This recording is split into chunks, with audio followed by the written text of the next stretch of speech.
Ito guys, pag-usapan lang natin si Alden Richard at ang may pagtatambalan. Wow, grabe guys, no? Iba-iba na kasi guys ang mga nire-request umano ng mga netizens. Pero pakinggan pa rin natin guys ang mga bagong update umano sa balita kung ano nga ba talaga ang ibig sabihin nila. Kung ito ba ay galing umano sa dalawang kumpanya or galing lamang ito sa mga bali-balita. Kasi alam naman natin guys, no, si Catherine Bernardo, ganun din naman, 'di ba? Ang dami umanong nire-request na mai-partner kay Catherine Bernardo, katulad din naman ni Alden Richard.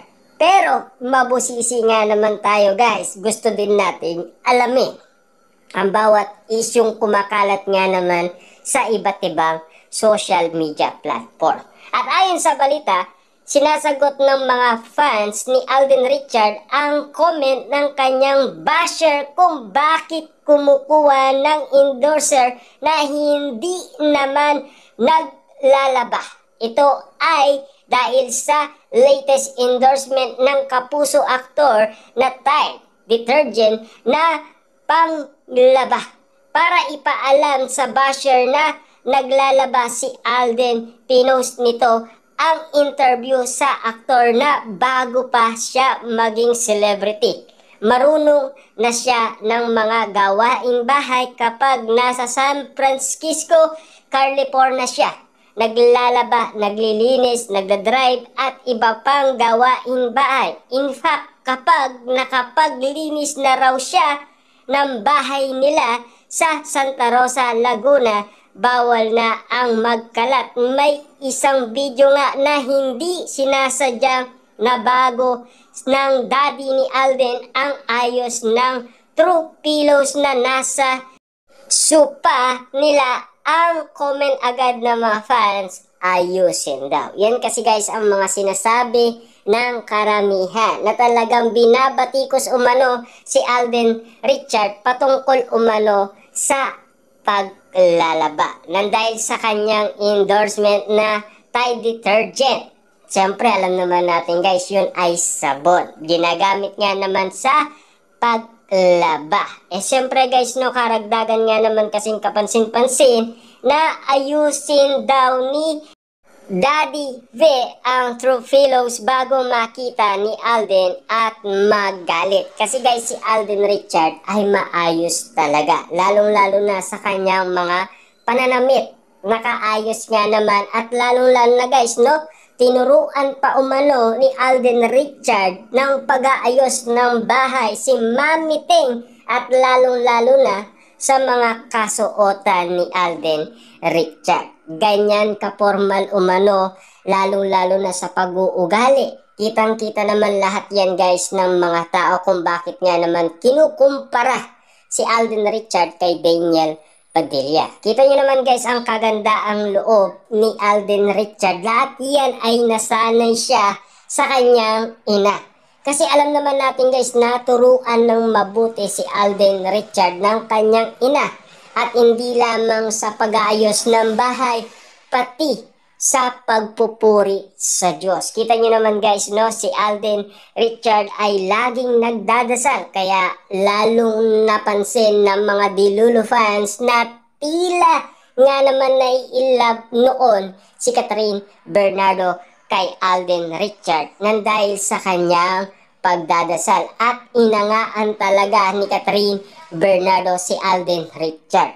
Pero nang dahil nga naman kasi guys sa mga bali-balita, talagang hindi daw type nila ang isa't isa. Anyway, pinalitan ni Alden si Luis Manzano ng endorser ng Tide dahil bawal na yata sa mga kakandidato sa midterm election sa May. Ang May endorsement, hindi pinalitan ang TVZ ni Luis. Siya lang ang pinalitan. In-edit at isiningit si Alden kaya nagmukhang bago ang TVZ.